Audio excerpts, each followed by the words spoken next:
Hi, I'm actor Ian Champion, and welcome to History of Horror Cinema, my personal podcast tour of the good, bad, and the ugly of horror movie history. If you like what you hear, please don't forget to hit subscribe. Kind Hearts and Coronets, 1949. In 1949, Ealing Studios produced the delicious dark comedy Kind Hearts and Coronets, a tremendous showcase for Alec Guiness, Dennis Price, and a unique film studio. The history of Ealing Studios encompasses over 120 years and is still the oldest continuously working film studios in the world. It was always home to a very British sensibility and humour, but has often been misunderstood as simply soft and parochial.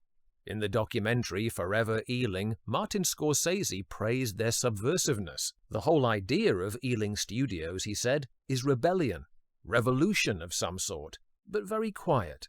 Very gentle. John Landis described their movies as sly and dry, wit of an extremely fine and stylized level. Through the 1940s and 50s, Ealing was famed for its hugely successful run of very particular comedies, but this included some masterfully dark films, edging into horror, most obviously Dead of Night in 1945, but also the deliciously black satire of Kind Hearts and Coronets and the macabre fun of The Lady Killers, as we shall see. Alec Guiness, who starred in both of the latter films, became one of Ealing's brightest stars in his early career. He was a self-effacing gentleman, labelled an acting chameleon, who adapted himself like a blank canvas to any part. When asked by Tony Bilbo in a 1973 episode of Film Extra why he chose this life, he shrugged, "I would never go to a psychoanalyst to sort this out. I don't want to know why." But then opened up. I guess kind of lonelinesses and insecurity of personality and character, and therefore latching on to make-believe. If true, he may well have shared this instability with Peter Sellers, who played one of his cronies in The Lady Killers. Another transformational talent who, when pressed into self-examination, admitted he never understood who the real Peter was underneath the guises he assumed. Sellers in fact idolized Guiness, and his lifelong hero worship must have inspired his own brilliant triptych of men in Kubrick's Dr. Strangelove. In Roger Lewis's biography of Sellers, there's a telling anecdote where, after a shared lunch, fanboy Peter gushed, "You cannot believe how quiet this man is. He's shy. He's got a switch inside. He turns it on and another person pops up." From the numerous available TV interviews of Sellers, he could easily have been talking about himself. After a disastrous spell as an advertising copywriter, whilst daydreaming of being an actor, Guiness trained at the Fay Compton studio and went on to join Sir John Gielgud's theatre company. His first movie experience, as a walk-on in Evensong, was so distasteful to him that he vowed he would never do another film unless it was a role he'd already played on stage. So when the opportunity came to do just that, to follow his stage interpretation of Herbert Pocket in Great Expectations with David Lean's film version, he jumped at it, and from there began a career-making association with the director. Beneath this mild-mannered seeming exterior, Guiness was capable of a great force of conviction when it mattered. When he heard Lean's next film was Dickens' Oliver Twist, he admitted it was the only role he ever campaigned for. Lean agreed that not in 1,000 years would he ever think of Guiness for the much older, heavily sinister thieves' gang boss, but Guiness dared to reprove him.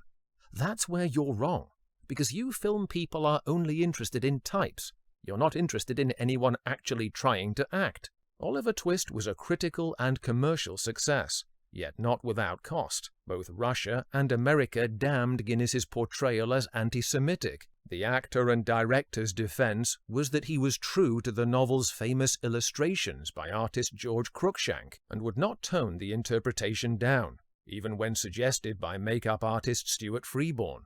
By the time Kind Hearts and Coronets came about, Guiness had turned his back on classical stage work. He found he was on much more secure ground as a leading film actor, which was just as well, as his first Ealing movie was a baptism of fire, in which he would play no less than 8 parts. The ironic title is an exquisitely twisted quote from Tennyson, referred to in the film. "Kind hearts are more than coronets, and simple faith than Norman blood." The plot contains few examples of anything other than self-serving, cold-blooded greed. Louis Mazzini, a signature role for the suave Dennis Price, is a son whose mother is descended from the noble Gascoigne line. She is shunned for marrying an Italian beneath her station, and when her husband dies, her appeal for support from her family is ignored. Even worse, when she dies, the family refuses to even allow her to be buried in the family vault. Louis is so incensed by their cruelty that he makes it his life's revenge mission to wipe out every living member of the family and install himself as the Duke of Chalfont. Kind Hearts director Robert Hamer was a Cambridge graduate with a first in mathematics, yet despite this impressively academic background, he was very much on the same wavelength as Guinness. Initially, he offered the actor 3 of the Gascoignes. Guinness made a bold counterbid. If you want 7 or 8 people to look like me, why don't I play them all myself? Hamer gained approval from studio head Michael Balcon and set about supporting him to do just that. Incidentally, Roy Horniman, who wrote the source novel Israel Rank, was the child of a Greek mother from the aristocracy and an illustrious father who was the Royal Navy's paymaster-in-chief. Whether his parental background of nobility and the services inspired any of his character ideas is unknown, yet he was certainly capable of more compassion than his fictional family. Horniman was an activist driven by causes, in particular the anti-vivisection movement, about which he often spoke. In the book, Louis's ancestry was part Jewish, rather than the Italian it became in Robert Hamer and John Dighton's screenplay, thus enabling Horniman to satirize anti-Semitism within the class system. To movie audiences of the time, fear of any foreigner would no doubt still have been fresh in their minds from the propaganda machine of World War II. Even so, retaining the Jewish connection for the film was considered too close to participating in the same racism that fueled the Nazi atrocities. In creating the Gascoigne Octet, 9 if you count a family portrait, Guinness was careful to give each of them a clearly defined personality and appearance. Some were more substantial creations, others briefer thumbnail sketches due to limited plot effect. Deserved mention must go to Anthony Mendelssohn, who augments all the cast with the most sumptuous Edwardian costumes. To allow for marvelous grey areas, it's worth noting that not all of Louis's enemies are painted as unsympathetic monsters. Certainly, Ascoigne Gascoigne is an insufferable snob, lording it over Louis's lowly draper's assistant. General Lord Rufus is a windbag of a military bore. Ethelred is a cowardly bully who loves blood sports, and General Lord Rufus is a martinet and a martyr, pointlessly going down with the ship he crashed. Yet, Lady Agatha is a hilarious suffragette rebel, daintily smashing shop windows and lurching about in the basket of her hot air balloon. The banker emerges as a decent and astute employer of Louis, generously rewarding his developing skills. Young Henry Gascoigne, the obsessive photographer and private boozer, is a friendly, gentle soul who unwittingly gifts Louis his charming wife Edith, Valerie Hobson, and is the least disguised of Guinness's gallery. My favourite of the bloodline is Reverend Lord Henry, the lovably ponderous dodderer of a parson. Hamer and co-writer John Dighton give him such vivid, characterful dialogue. It's a treat to hear Guinness's quavering enthusiasm of, "I always say my west window has all the exuberance of Chaucer without, happily, any of the concomitant crudities of his period," as he shows Louis's phony Bishop of Martebeleland around his church. And I defy anyone to keep a straight face when Price is persuaded by him to improvise in Matabele on the spot. The nonsense erupting from his mouth and the Reverend's startled reaction is a highlight. Another bravura scene, from a technical standpoint, is the Reverend's sermon, during which all 8 of the Gascoignes are present in the same shot. In Gary O'Connor's excellent biography, Alec Guiness, the Unknown, A Life, he details the groundbreaking staging filmed by cameraman Douglas Slocum. The lens was laboriously shuttered and finally adjusted to open in part for each new impersonation. It took 3 days at Ealing to shoot the requisite number of 15-second shots. To further play with our allegiances, it's worth pointing out that Louis's own morality along the way as self-appointed avenging angel is by no means above reproach. We see very little of his character before his urbane homicidal pruning of the family tree takes hold of him. We don't know whether vengeance corrupts him or reveals him along his journey. His suave narration frequently unmasks him as just as great a snob as his nemeses. For example, his humiliation on behalf of his mother at being buried in a suburban cemetery of all things. He also cannot resist, or resist using, the lovely and equally duplicitous Sibella, played by the captivating, husky-voiced siren Joan Greenwood. Yet through deft direction and Price's elegant poise and delivery of lovingly crafted one-liners, we can't help wanting him to succeed, in the same vein as Shakespeare's Richard III conspired with the audience.